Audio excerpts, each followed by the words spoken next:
বাপে তারা আর কি বোঝেনি প্রথমে যে এই ছিদ্রটা যে করছি না এটা প্রথমে বোঝেনি। যাই হোক ছিদ্রটা করছি, তো এই মালচিং পেপারের কি সুবিধাটা আপনাদের একটা প্র্যাকটিক্যাল দেখাই। অনেক উপকার আছে মালচিং পেপারের, তার মধ্যে একটা উপকার কি দেখাই।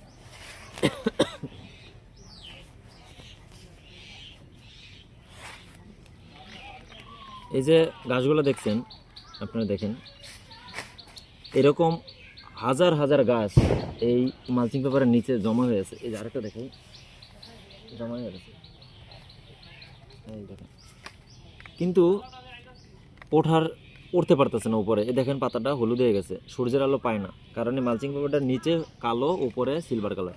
তো কালো অংশ বেদ করে সূর্যের আলো প্রবেশ করতে পারে না, যে কারণে সূর্যের আলো থেকে যে কার্বন ডাইঅক্সাইড নেয় গাছ বেঁচে থাকার জন্য, যে গ্লুকোজ তৈরি করে, সেই কার্বন ডাইঅক্সাইডটা পায় না। এই কারণে এটা আস্তে আস্তে হলুদে এই গাছটা মারা যাবে, এটা হতে পারবে না। তো এই মালচিং পেপারের একটা সুবিধা এটা, যদি মালচিং পেপার না থাকতো 70% নিরি খরচ আপনার লেস করে এই মালচিং পেপারটায়। যদি মালচিং পেপার না থাকতো, দেখেন আপনি কী পরিমাণ ঘাস হয়েছে। আমার মনে হয় এই জমিতে আমার অলরেডি 5,000 টাকা চলে যেত শুধু আপনার নিরি খরচ। এই মালচিং পেপার থাকার কারণে এই গাছটা উঠতে পারতেছে না। এটা এমন একটা লতা, এই যে এইখানে এই এতটুকু যদি বাইঙ্গা ফালা দেন, এটা থেকে গাছ হয়ে যাবে। এটা এমন ডেঞ্জারাস। দেখেন এটা পড়েছিল প্রতিটি জমিতে, 2টা গাছ হয়ে গেছে অলরেডি, এখানে আরও 4-5টা আছে দেখা যাচ্ছে অলরেডি। তো এই মালচিং পেপারের সুবিধা এটা।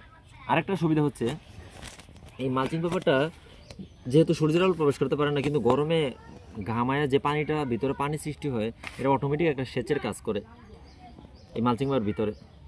তো আধুনিক কৃষি ব্যবস্থা পৃথিবীতে এত দূর এগিয়ে গেছে, বাংলাদেশে খুব কম পরিসরে এটা চালু হয়েছে আলহামদুলিল্লাহ। তা আমরা এই এলাকার মধ্যে সর্বপ্রথম শুরু করলাম।